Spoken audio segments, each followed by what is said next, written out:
everybody, good morning. This is Jean here, Jean Truelove from Truelove Quilts for You. Hope you're having a good morning. I'm coming to you from my little sewing area here in our temporary apartment that we're staying in. I am going to make this a very quick video. I have some other things to do, some chores to do. Maxwell is out with Ian this morning. We have some very good news. A couple times over, actually. I'll get to that in a moment. What I'm doing is I'm just finishing, I'm not finishing up. I'm working on sewing my squares together. You know about that.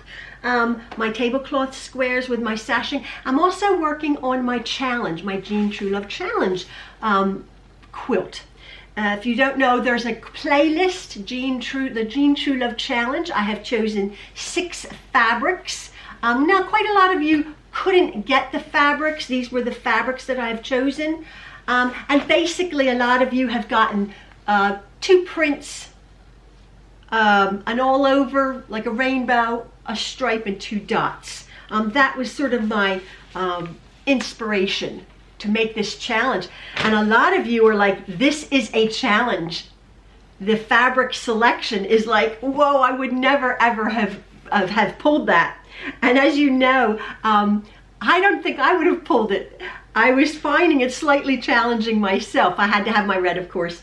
I'm slowly working on my quilt, my challenge. It's just a small quilt. Again, you can see the rules and everything. We have a couple of months to put our thinking cap on. You can use a pattern, you can use the fabrics, it's okay. But I thought the challenge could be like, just try to think of something maybe a little bit outside of your comfort zone. Quite a lot of people are saying, oh my goodness, these fabrics.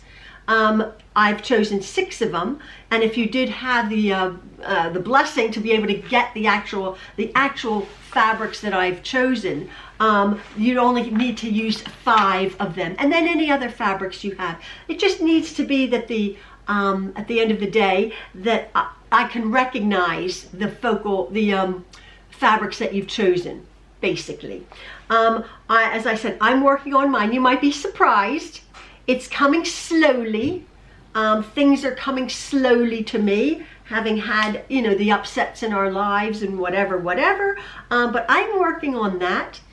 We have very good news that I just wanted to impart to you guys, because I've been a bearer of bad news, and I'm thinking, oh, you're so depressing, Jean. Just shut up. Everything's so depressing. Like, try to say something nice. The last video I was telling you about, I had fallen, oh, this is a silly thing, I had fallen off my chair, my rolling chair.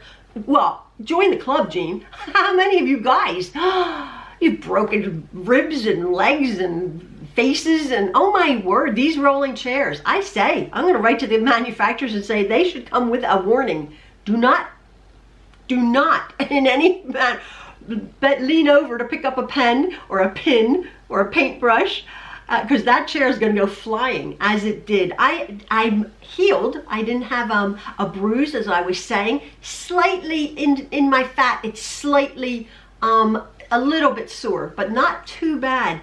And my dear husband, he actually had, I don't know if he trash picked it or somebody had given it to him. I'll take a picture of this sweet little rolling chair, but it more looks like a piece of furniture.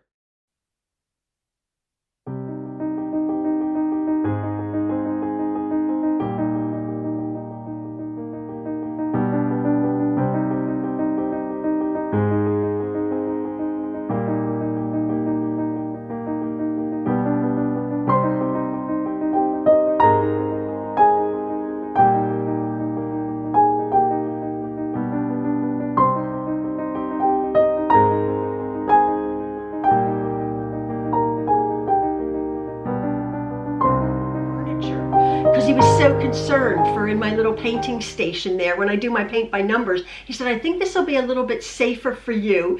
So he bought this chair home for me. And also, I forgot, when I was at home, the home that was destroyed by the tornado and the flooding, when I was at home, I actually had my rolling chairs on a yoga mat on the floor. I mean, it didn't have to be a yoga mat. It could have been a small piece of carpeting or something. Because while the chairs that roll are wonderful on either hardwood floor or a tile floor or a linoleum floor, they're awesome for, you know, mobility. They're dangerous. They really are. And I had tipped up in my, as I was saying before, I had tipped up in my chair at home. And we had put, I have some yoga, I don't do yoga. I put them on the floor. That's my exercise, putting them on the floor. And it really helped. It still moved, but boy, it gripped it a little bit. So it's a bit of a two-edged sword. You want the chair to roll and to move, but then you don't want to go flying flat on your face like I did. And like quite a lot of you did. So I'm not making light of it because some of you were really hurt. I was really hurt. So just be careful. So I got my chair. That's sort of good news. The last video I was telling you about, our vehicle, my husband's 2020 Pathfinder, Nissan Pathfinder SUV was, as you remember, smashed in the tornado, the trees that hit our home and hit my husband's car.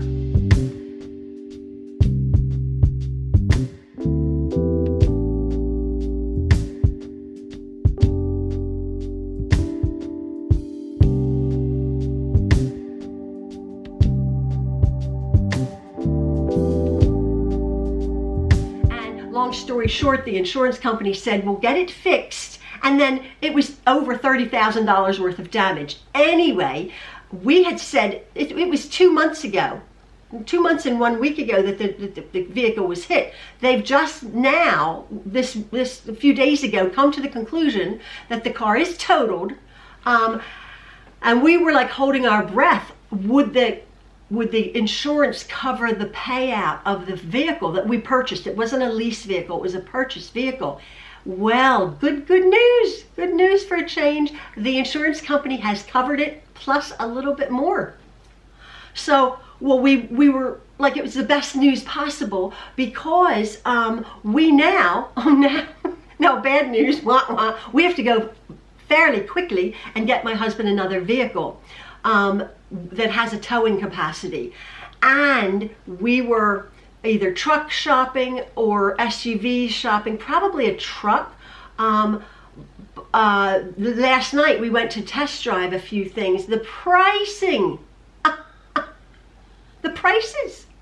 My parents bought a huge, great big 5-bedroom home for a third of the cost of a new vehicle 50 years ago. 60 years ago. But I mean, I know, you know, I'm not telling you guys anything. The pricing, and it's a bit like, well, you know, do you want it or not? Because it's going to be sold in 2 seconds.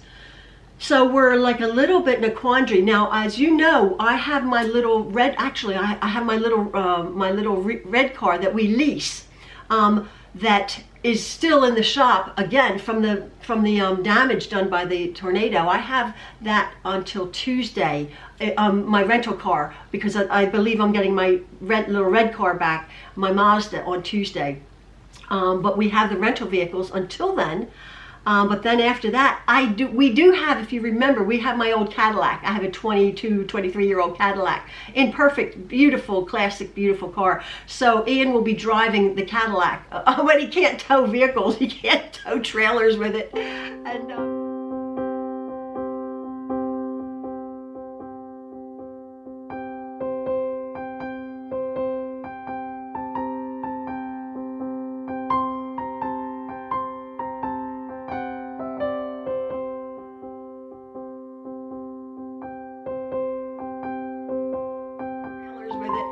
And my Cadillac only has 40,000 miles on it. It is an awesome little car under a car cover. We drive occasionally.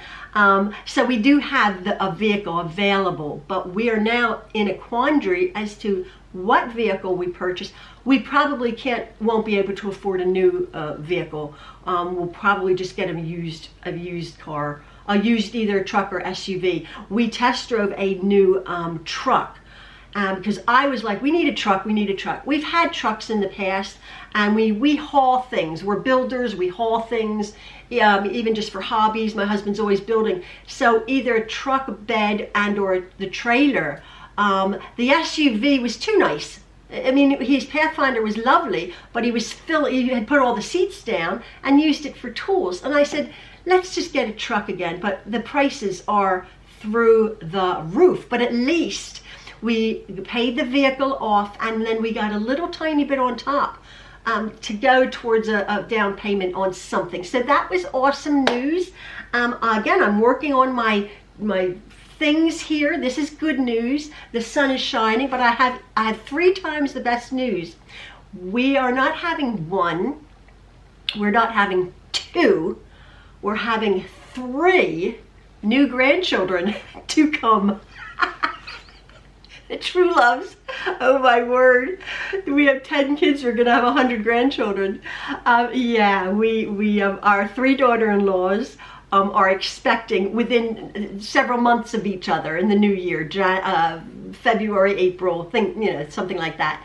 They're doing well, and it's just exciting. Our sons are excited. It's going to be our one son's 4th child, and the other 2 their 2nd child and their 1st child.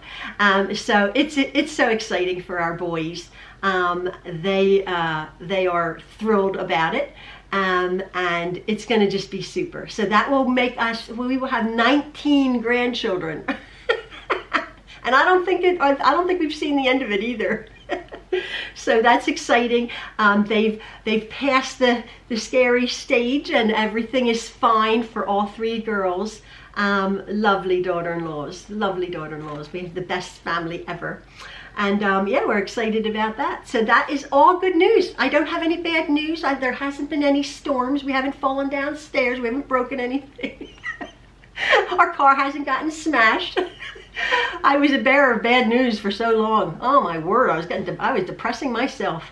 And things on our home are at a standstill pretty much right now. Although our son who owns the home, he was over there, jack of all trades, our kids, he was over there trying to clean up the woods, as one of my videos showed. The woods have been decimated behind the home, and we were like, it's 5 acres, and he says, don't worry about the woods, Mom and Dad. Don't worry about it. He has a couple of tractors. He bought his tractor down from the mountains. He has a great big tractor, and he got a great big grappling hook for it. And he's going to, as a side, they're very entrepreneurial, our boys. He's going to be having him and his workers process like so much of the woods and sell the firewood. So it's sort of as tidied up the forest. As somebody did say in the comments, the forest will recoup itself as it does nature. But it was dangerous, the trees that had been topped in the tornado. And I had done a video, but even now, just 10 days, 2 weeks later, they're just sticks. There's just like toothpicks in the air. Literally maybe 100 trees on his property. There were front trees. We have, the whole property is surrounded, but Pico, our energy company, actually came along and cut down about 9 of the tall, not the tall, huge like elm or oak trees, but like evergreens, tall pine trees that were impeding on the overhead wires, which was fine. They were out on the road. So as far as the house, we live in a wooded area, as you know, and that has wreaked havoc. Everyone's homes around here, the tree damage. I keep going on and on about the trees. That's bad news. I should shut up.